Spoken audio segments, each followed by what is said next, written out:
everybody. Dan Ullman, Mike Beer, the DRF race of the day for Thursday, July the 21st, race number 9 at Saratoga. It's the $125,000 Rick Violette Stakes. We're going a mile and a 16th on the inner turf for New York-bred 3-year-olds. Let's take a look at this field. You can scan the QR code to view race of the day data on your mobile device, and you'll find that the 4 Dakota Gold is a very deserving 4-5 morning line favorite. This horse has raced 4 times in his career, 3 wins, 2 of the stakes variety. The only loss, he was the favorite in the Breeders' Cup Juvenile Turf.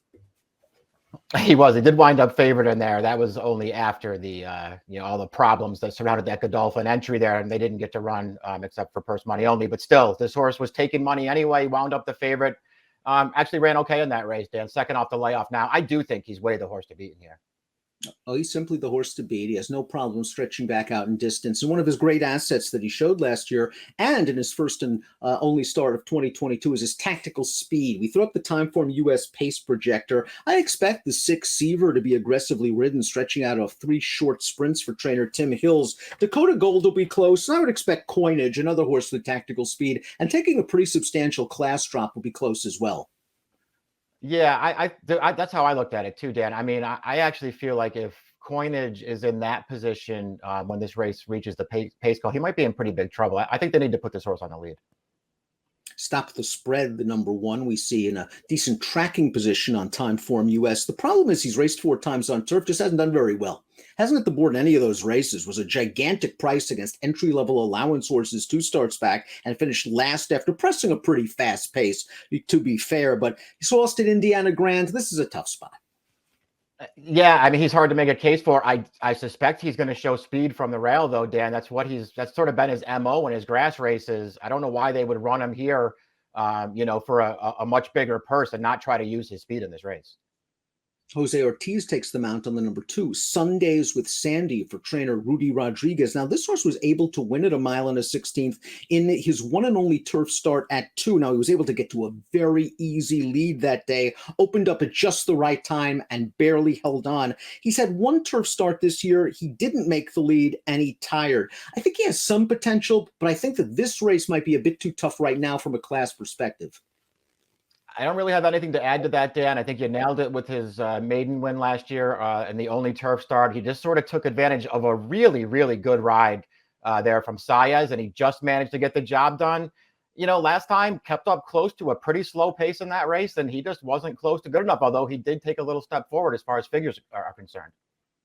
Coinage, the number 3, won the grade 3 with anticipation at Saratoga over this course and trip last year. He also got the easiest kind of trip possible. He just was able to walk on the lead and sprinted on home. He's kept some very good company. And in his last race, he seemed to be moving very sweetly while 3 wide on the far turn, but it was no disgrace to have a horse like Annapolis, in my opinion, one of the better 3-year-old turf horses, just sprint away from him in the stretch. This class relief could go a long way for Coinage. I wonder how much his improvement is left after 11 starts.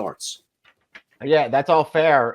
You're right, though. Listen, he has the grade 3 win, a race that I feel like you can't really take at face value just because he basically stole that race. That being said, they've sort of pressed on with this horse in open stakes races since then, and he's run well in several of those races, including another win in the Palm Beach down at Gulfstream Park. So this horse is good, and he's probably going to fall into the right kind of trip here. If it's not right on the lead, he's supposed to be right up close. He's dangerous. The horse they all have to beat, however, is the number 4, Dakota Gold. Arad Ortiz aboard for Danny Gargan, and this son of Freud made a successful 3-year-old debut in one of the New York Stallion Series races. Belmont. This going 7/8 of a mile, got right up close to a nice, easy pace, turns into the stretch, prompting the leader. A little bit green with his lead changes in this race, but he was just too good. He wins by 3/4 of a length, and I think he gained a lot of fitness from this race. Right. I agree with that. Listen, the horse he's out finishing is not a bad horse at all. Surprise Boss. He was undefeated on turf before this race. And he just really, Surprise Boss didn't really use his speed to his advantage there and didn't test Dakota Gold's fitness at all. They went slow and let him sit up close. And at the end of the day, Dakota Gold was just way too good for him. I liked his return, Dan. I liked both of his turf starts as a 2-year-old. I don't know. I think this horse is pretty good, and I think he's going to take a step forward in here. And you're right about that Surprise Boss. He came back and ran 3rd in the grade 3 quick call the other day, obviously against open foes with an 88 buyer speed figure. I think Timbuktu Might be kind of a horse ready to pop at a decent price. 3 starts for Brad Cox, has hit the board in all 3 of them, including this near miss going 1 mile and an 8 in his second start off of a lengthy layoff. This was a race that didn't feature the greatest pace in the world. We see him on the outside. He does have a big look at this, and he's going to end up running second. The 6th place horse would come back and run second with a 78 buyer. I just think he's a horse that's improving with every start. I do too. I thought he ran well in here. I mean, you could say that he had no excuse, Dan. He sat right up close to a moderate pace, and he has the lead late. He gets run down from behind.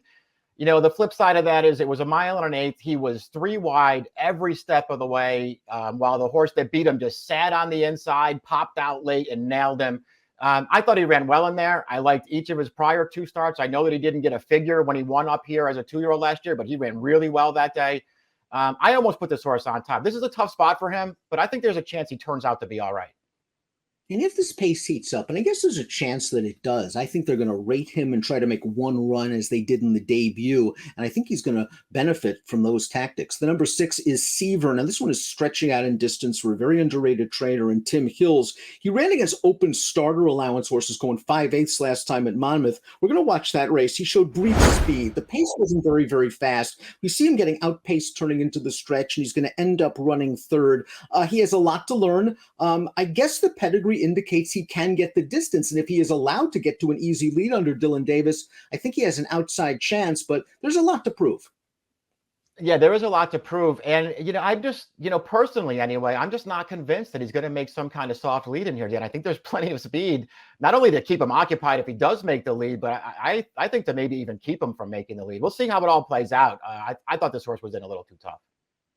Practice Squad is the number 7. Now, this horse has hit the board in his last 4 races, but he's lost as the favorite in his last 2, and he's had chances to win both of those races. You have to wonder if maybe he's starting to develop a bit of a reputation as a horse with some hang in him. Let's watch his last race, $50,000 starter allowance at Belmont. Again, an open race, and he was taken to the outside in the early part. The pace was not necessarily fast. He's going to make a run at this, and he's going to end up falling short to finish third. His buyer's speed figures in his last 2 races make him a prime contender, however.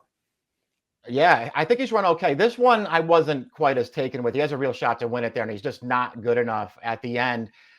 It is worth pointing out, though, yeah, he was a beaten favorite technically in his last 2, Dan, but his entry mate won both of those races. Ricochet was part of the entry last time. Hilliard was part of the entry 2 back. And this horse ran okay both times. He just wasn't quite as good as his entry mate was. Even off the layoff back there in May, first time for Sharp, he ran well that day. The winner, Bar 14, got loose on a slow pace and sprinted home. And this horse just had no chance to catch him. I like his recent form, but it sounds like you're starting to lose some patience with him, and so am I. I didn't want to go back to him in here. Compromiser, the 8 entered main track only. So before we get to our top selections, I'd like to ask you to please subscribe to the Daily Racing Form YouTube channel for all the latest DRFTV video offerings this summer at Saratoga and Del Mar. It is opening week at Del Mar. Top pick time for the Rick Violette. I am starting to lose patience with Practice Squad. I'm giving him one more chance, Mike. I think he'll be a playable price in this race. He has to be with horse like Dakota Gold and coinage in here. I'm curious to see what kind of trip he can work out from the outside post. I guess I'll leave that up to Pratt. You're going with Dakota Gold, simply the horse to beat. Yeah, I couldn't really get past him. Then I really wanted to put Timbuktu on top. He's my other horse in the race. I just thought it would be hard for him to not only beat the 2 favorites, but maybe even to beat your horse, at least at this stage of the game. I do think there's some potential with that horse. I'm going to try to use him. I put the favorite on top. Same super, different order. 4-3-5-7 for Mike, 7-4-3-5 for me. It's the Thursday DRF race of the day. It's the Rick Violette. Good luck.